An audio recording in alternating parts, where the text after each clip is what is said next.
안녕하세요. 오늘의 데일리 뉴스레터에 오신 것을 환영합니다. 1. 일본의 사악한 음모. 2. 한국형 미사일 돌파구. 3. 3대 적대 세력이 떨고 있다. 한번 진실을 알아봅시다. 국방부에서도 어떠한 사전 고지 없이 시험 비행을 진행하는 바람에 한때 미사일 오발이다. 북한의 미사일을 우리 군에서 공중 요격한 거다. 심지어 UFO다라는 주장이 나올 만큼 극도로 혼란스러운 상황이 펼쳐졌습니다. 하지만 이후 기다렸다는 듯 수십 개의 관련 보도가 쏟아지면서 대한민국이 국내 기술로 개발한 고체면료 우주 발사체에 대한 온갖 정보가 공개되었습니다. 그 덕에 이제는 많은 분이 고체면료 우주 발사체 시험 비행을 한 해를 성공적으로 마무리하는 돌발 이벤트쯤으로 기억하게 되셨는데요. 한국형 고체면료 우주 발사체의 비밀을 알려드리겠습니다. 벼르고 별은 대한민국의 통쾌한 대역전극이 시작되었습니다.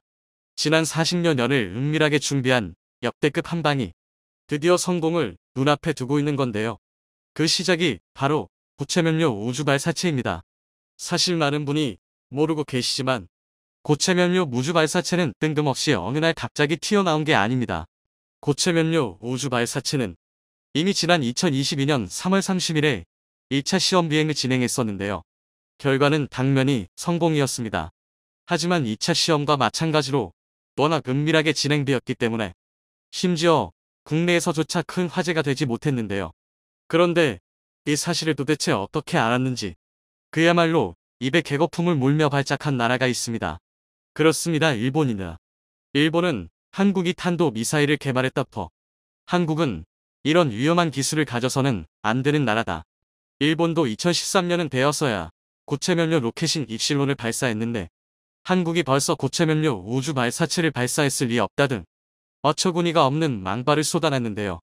사실 그럴 수밖에 없는 게 일본은 대한민국의 우주기술 성장을 먹지하기 위해 온갖 비열한 수작질을 일삼아왔습니다. 그리고 그 중에서 가장 대표적인 게 다름 아닌 한미 미사일 지침인데요. 1970년대 한국이 탄도미사일 기술을 확보하게 되자 미국은 물론소린 중국 그리고 일본까지 모두 난리가 났습니다.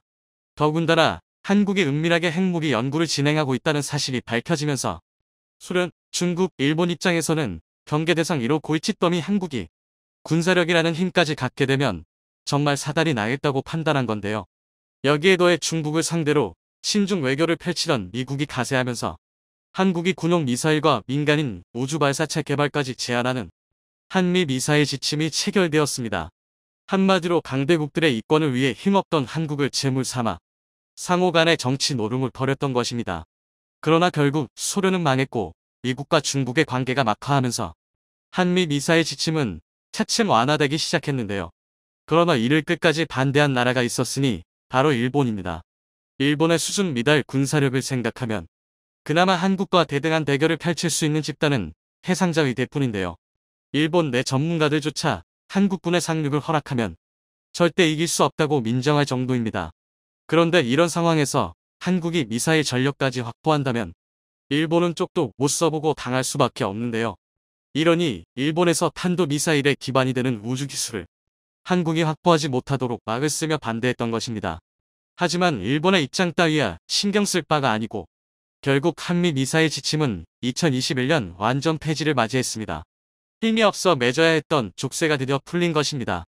그리고 고작 1년 만에 한국은 3월 고체면료 우주 발사체 1차 비행 시험, 6월 누리호 발사 시험을 연달아 성공시켰고 마침내 12월 고체면료 우주 발사체 2차 시험까지 성공했는데요.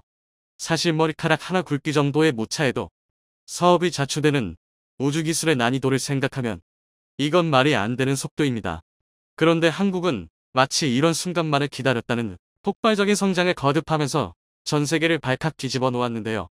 특히 가장 최근의 고체면료 우주 발사체 2차 시험 비행은 한반도 전역뿐만이 아니라 중국 선양시와 하얼빈시 등을 포함한 동북 삼성 일부 지역, 러시아 프리모의 남부, 일본 규슈와 도쿄 등에서도 관측되면서 대한민국의 우주기술 성장을 압박했던 나라들을 난리가 나게 만들었습니다.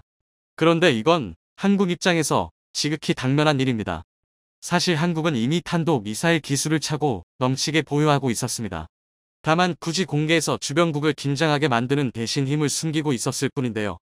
오히려 한미 미사일 사거리 지침을 가림막으로 사용해서 한국의 진짜 저력을 공개하지 않았다는 것입니다.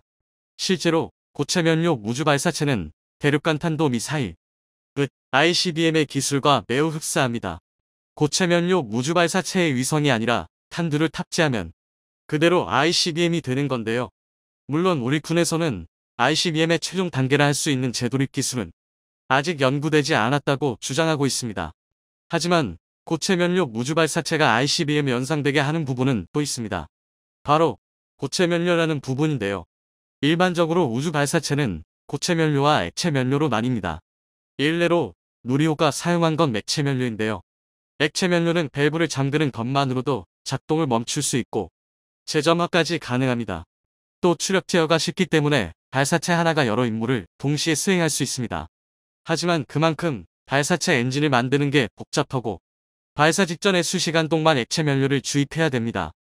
액체면류의 산화제가 발사체를 부식시킬 수도 있기 때문인데요. 즉 군사적으로 사용하기에는 최악이라 할 수 있습니다. 당장 어느 나라에서 적군이 몇 시간이나 연료를 주입 중인데 보고만 있을 리 없습니다. 모직 북한처럼 능력이 부족한 경우에만 액체면류 미사일을 주력으로 사용하는 건데요.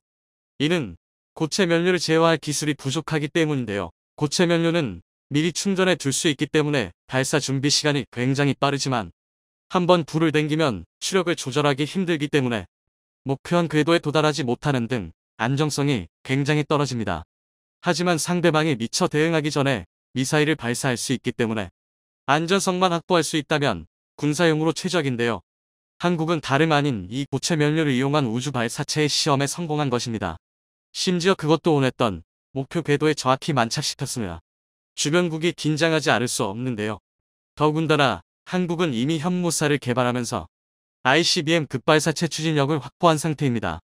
그 중에서도 특히 현무사일은 2.5톤 이상의 탄두로 최대 800km의 사거리를 보유하고 있는데요.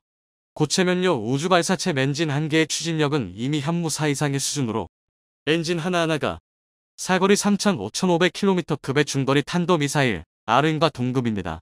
그동안 일반 지면을 180m 이상 관통할 수 있다며 지나치게 강력한 위력을 자랑했던 현무사의 비밀이 밝혀진 건데요.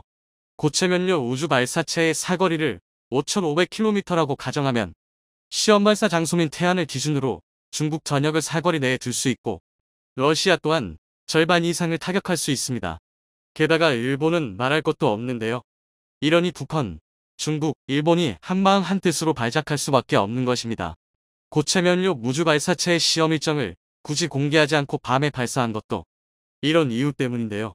미리 일정을 발표하면 또 한미 미사일 지침 같은 얼토당토 않은 견제가 들어올까 걱정했던 것입니다. 이제 대한민국은 일단 속고 생각해도 될 정도로 충분한 힘을 가졌습니다. 마치 고체면류 우주발사체가 상승 단계에서 신묘한 빛을 냈던 것을 떠오르게 하는데요. 이는 황혼현상무로 미란 굉장히 보기 드문 광경입니다.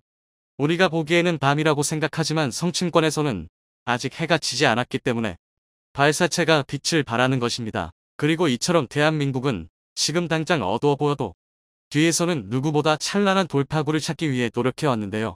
최근 한국은 고성능 전략 무한항공기 커스프 모델의 실물을 공개했는데요.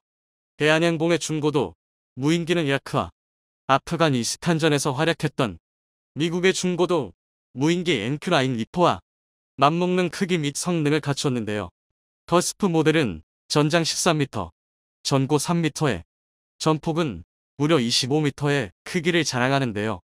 2013년부터 개발에 착수한 커스프는 2021년에 시험평가를 마무리했으며 올해의 개발 완료를 목표로 하고 있는데요. 5,700kg의 최대 이륙증량, 시속 360km의 최대 속도, 500km의 운용 반경으로 20시간 운용이 가능한 중고도 무인기로 알려졌습니다. 대한항공 관계자는 커스프의 개발 완료 후 공군을 대상으로 군사용 무인기로 수합할 계획이다. 본격적인 양산이 시작된다면 민간으로의 유통도 고려하고 있다. 라고 설명했는데요.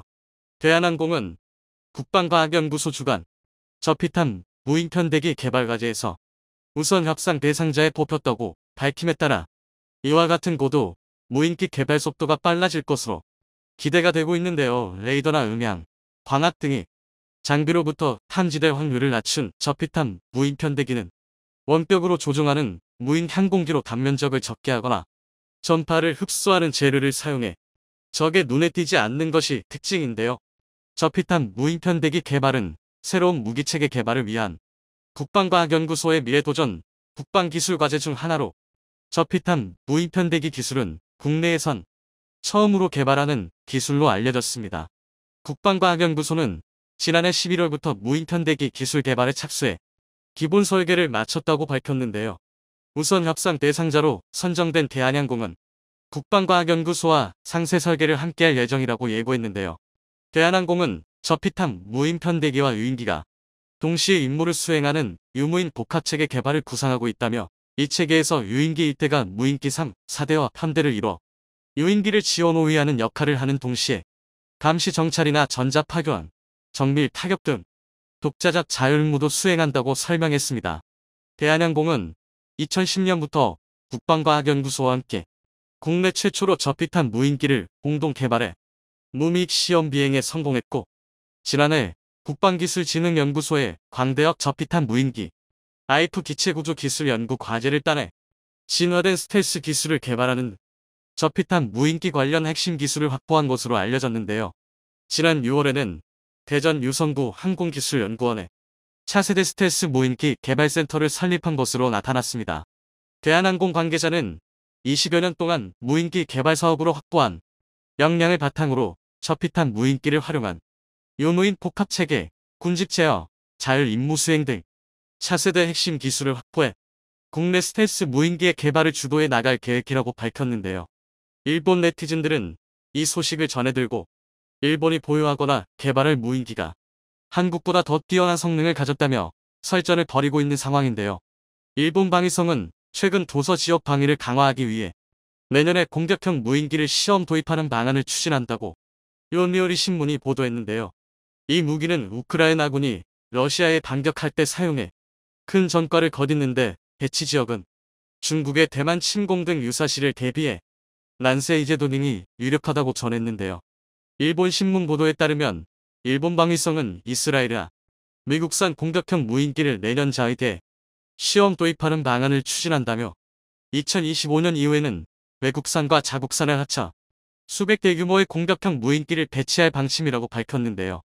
무기는 주로 규슈 남쪽에서 대만 동쪽까지 뻗어있는 란세이 제도의 섬에 배치될 예정으로, 중국의 대만 침공 등 비상사태를 대비한다는 포석으로 이 무기는 유사시에는 섬에 접근하는 적 함정이나 상륙을 시도하는 부대를 공격하고, 평상시에는 주둔지와 기지에서 경계 감시 목적으로 활용된다고 설명했습니다. 일본 시험 도입이 검토되고 있는 무인기는 이스라엘산 하롭과 미국산 스위치 블레이드 등인데요. 일본 또한 아직 무인기 개발이 이뤄지지 않은 상황으로 군사 무기를 구입해 사용하는 쪽으로 가닥을 잡고 있는 것으로 알려졌습니다. 하롭은 길이 약 2.5m에 항속시간이 9시간으로 긴 것이 특징으로, 스위치 블레이드는 길이 약 36cm로 휴대하기 쉽지만 항속시간은 15분으로 짧기 때문에 툴딱 표적을 찾아내 직접 부딪혀 파괴하는 자폭 방식으로 공격하게 되는데요. 튀르키의 터키산 TB2처럼 탑재한 미사일로 공격하는 유형의 무인기도 후보로 거론되고 있으며, 자국산 개발도 지원할 계획이라고 신문은 전했는데요. 현재 일본 자위대가 보유한 무인기는 미국산 고고도 무인 정찰기 글로벌 호크와 스캔 이글 등 경계 감시와 정보 수집 용뿐인데요. 그러나 기시다 후미오 내각은 내년부터 공격용 무인기도 보유하기로 했다며, 기시다 내각은 올해 안에 국가안보 전략 등 안보 관련 세계 문서를 개정하고 내년부터 방위비를 대폭 증액할 방침을 밝히는 등 방위력의 근본적인 강화를 추진하고 있는 상황으로 알려졌는데요. 일본 국민은 그동안 헌법의 근간인 평화주의와 상대방이 공격했을 때 방위력을 행사하는 전수방위 원칙을 중시해왔습니다. 하지만 최근 중국과 북한, 러시아 등에 의한 동아시아 안보 우려가 커지자 일본 정부의 방위력 강화에 동조하는 모습을 보이고 있는데요. 특히 러시아가 우크라이나 침공을 단행하자 대만 등 아시아에서도 유사 사태가 발생할 수 있다는 불안감이 확산했다고 알려졌는데요. 방위성의 공격형 무인기 도입 방침 역시 우크라이나군이 러시아군에 반격할 때 인적 피해를 줄이면서 큰 전과를 거두고 있다는 판단에 따른 것이라고 요미우리는 전했습니다. 도입을 검토하는 후보 중 스위치 블레이드는 최근 미군이 우크라이나군에 공여해 실제로 사용되고 있는데요. 우크라이나군도 러시아군이 운용 중인 이란제 무인기를 격추했다고 주장하는 등 양측은 공격용 무인기를 전쟁에서 적극 사용 중인 것으로 알려졌습니다. 현재 일본과 다르게 한국은 자체적으로 공격형 무인기 개발을 추진하고 있는 상황인데요. 대한민국에서 자체 개발하여 상용화를 앞두고 있는 무인 헬기부터 초도 비행을 몇 차례 성공적으로 완수한 후 완성형 전략 무기로 거듭날 준비를 하고 있는 소형 무인기까지 다양한 것으로 알려졌습니다. 물론 비공개로 진행되는 부분이 많기 때문에 모든 것을 알 수는 없는 상황인데요. 유인 헬기의 무한화 기술은 방위산업에서 세계적인 트렌드라고 할 수 있습니다. 기술 발전 양상이 상용화 단계에 이르는 데다 그 활용도 또한 점차 확대되고 있기 때문인데요. 최근 군사무기 전시회에서 선보인 한국 무인 기술은 이러한 방위산업 트렌드에 한 발 다가선 것으로 군사 전문가들은 한국의 무인 기술이 좋은 첫발걸음을 뗐다고 평가했는데요. 최근 한국 무인 헬기의 선두주자는 대한항공으로 몇 달 전 대한항공은 자체 개발 중인 O형형 MD 무인 헬기 초도 비행을 성공적으로 마쳤는데요. 개발 중인 O형형 MD 무인 헬기는 기존 O형형 MD 유한 헬기를 무한화한 것으로 외형만 놓고 봤을 때는 많은 이들에게 익숙한 모습을 하고 있는데요. 하지만 그 안에 탑재된 최신 기술은 헬기의 활용 양상을 완전히 새로 개편했다고 해도 과언이 아닌데요. 대한항공이 개발 중인 O형형 MD 무인 헬기는 유상하중 440kg이며 6시간 동안 채공이 가능하며 비행 제어 컴퓨터, 전술급 통합 항법 장치, 전기기 계식 로터 작동기 등 다양한 첨단 비행 조종 시스템이 탑재됐으며 향후 임무 장비가 탑재됨에 따라 무인 헬기의 활용도는 주야 정찰 감시 임무까지 확대될 수 있을 전망인데요. O형형 MD 무인 헬기 개발의 역사는 2013년에 시작됐습니다. 당시 대한항공은 보잉과 기술 협력에 관한 양해각서를 체결하고 대한항공이 보유하고 있던 선도적인 무인 시스템 기술에 보잉의 무인 헬기 노하우를 접목해 본격적인 무인 헬기 개발에 도입했는데요. 대한항공은 2021년까지 개발 보완 등을 통해 운용보도 및 비행 영역 등을 확대해갈 계획이라고 밝혔는데요. 군사무기 관계자들은 이번 헬기 무한화 기술 입증에 따라 UH-1H, UH-60 등 헬기뿐 아니라 고정익 전투기도 무인화가 가능할 것으로 기대한다며 국내 시장뿐 아니라 해외 시장까지 진출할 수 있는 무인 헬기 개발에 최선을 다할 것이라고 밝혔는데요. 최근 군사무기 전시에서는 무인 헬기 외에도 고정익 무인 항공기도 관람객들의 이목을 끌었는데요. 커스프트 역시 대한항공에서 개발한 다목적 전술 무인 항공기로 급강하, 단거리 착륙, 야간 자동이 착륙, 비상시, 낙하산 착륙 등이 가능하며 24시간 이상 연속 임무 수행이 가능한 고성능 무인기로 커스프트는 개발 단계에서부터 산악 지형이 많은 한국의 작전 환경에 최적화되도록 설계됐습니다.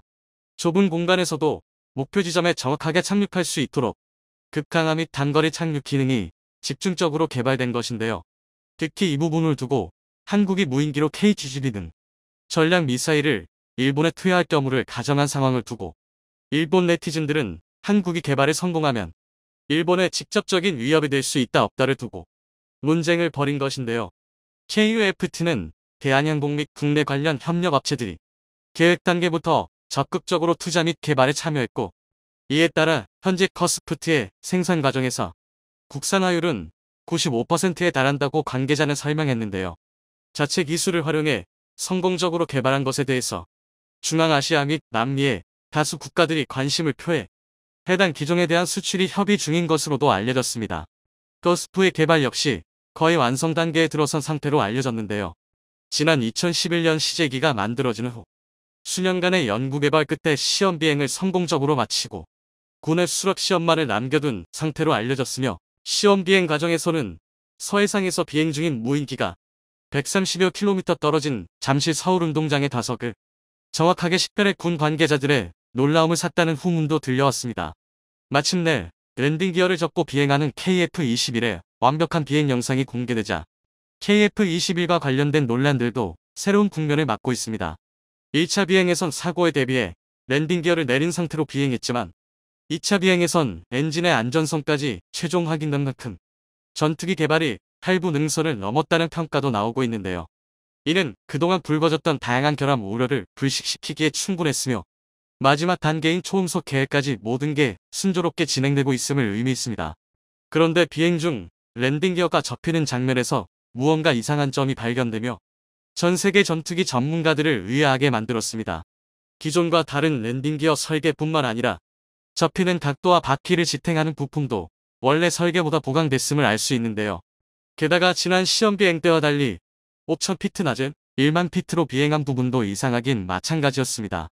전문가들에 따르면 애초에 초음속 전투기로 설계된 KF-21의 특성상 지면에서 이륙하는 순간 랜딩 기어를 접는 것이 보통이며 더욱이 불필요하게 낮은 고도를 유지할 필요가 없었다는 점에서 KF-21의 설계안이 다시 한번 변경된 게 아니냐는 의문마저 던지고 있습니다. KF-21의 우호환자태에 빠져 우리가 놓친 부분이 무엇이고 어떤 점이 그들을 놀라게 했는지 알아보도록 하겠습니다. 국산 초음속 전투기 KF-21의 최초 비행 성공 축하 행사를 맞이하여 경남 사천 공군 제3훈련 비행단에서 대기 중이던 시제기 1호는 이날 지상 임무통제실의 교신과 이륙 허가에 따라 굉음을 내며 9차 비행에 나섰습니다. 이윽고 KF-21의 에어 안전추적기 임무를 뜬 국산 경공격기 FA-52 뒤따라 이륙했고 두 전투기는 속도를 내면서 순식간에 시야에서 사라졌습니다. 이날 20분간 비행을 마친 KF-21에서 특히 주목할 점이 있다면 두 달 전 초도 비행에서 접지 않았던 랜딩 기어가 기체 안으로 들어가는 모습이 포착됐다는 점인데요. 앞서 7월 19일 실시된 최초 비행 이후 랜딩 기어를 접은 모습이 공개된 것은 이번이 처음 있는 일이었습니다. 그런데 평범해 보이는 이 장면에 대해 해외 전문가들은 매우 경악한 듯한 반응을 보였습니다. 기체에 비해 다소 비대해진 랜딩 기어의 구조도 수상했지만 바퀴가 모두 접힌 후 내부에 복잡한 서스펜션 구조가 추가된 것으로 볼 때 이는 특별한 의도를 가지고 설계된 것으로 의심해 볼 만했습니다. 국내 언론에 따르면 군 당국은 최근 경항공모함에 탑재될 전투기로 KF-21을 검토하고 있다고 밝힌 바 있습니다. 이에 일각에선 수직이 착륙 기능이 없는 KF-21은 활주로가 짧은 경항모에 부적합하며 중형항모를 도입하는 방향으로 사업이 변경되는 것이 아니냐는 분석을 내놨는데요. 현재 우리 해군이 계획하고 있는 항모의 길이는 265m로 미 해군의 핵심 항공모함인 니미츠급의 길이가 300m인 것에 비해 다소 규모가 작은 것으로 알려졌습니다. 활주로가 짧은 경항모의 한계를 극복하기 위해 해군은 200m 이내의 활주로에서 이륙이 가능하고 착륙은 수직으로 가능한 수직이 착륙기가 필요하다고 주장해왔지만 KF-21은 수직이 착륙 기능이 없는 상황이었기에 국방부는 이를 고려해 항모의 구조 변경까지 함께 검토돼야 한다고 설명한 것입니다. 다만 함재기로서의 KF-21을 활용하기 위해 항모의 구조를 변경하는 것이 맞는지 아니면 KF-21에 수직 이착륙 기능을 추가하는 것이 맞는지에 대해선 여전히 의견이 분분한 상황인데요. 바로 이 같은 논쟁이 KF-21에 변화된 랜딩 기어에 시선이 쏠린 이유입니다. 일반적으로 함재기는 지상에 1~3밖에 안 되는 어레스팅 와이어가 설치된 항공모함에 전투기를 정확히 내리 찍어야 하므로 착함할 때 받는 충격은 보통의 군용기에 비할 바가 아닙니다.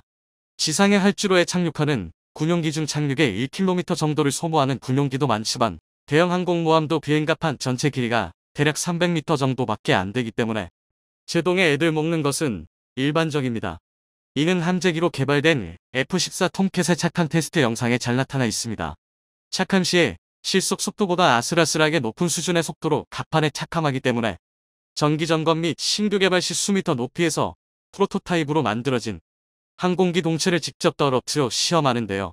착함 때 충격은 파일럿에게도 심각한 부담을 주는 수준이며 때문에 항공모함에서의 비행 경험이 1,000회 이상 되는 베테랑들은 척추 충격 손상으로 키가 2~3cm가량 줄어든 사례도 발견될 정도입니다.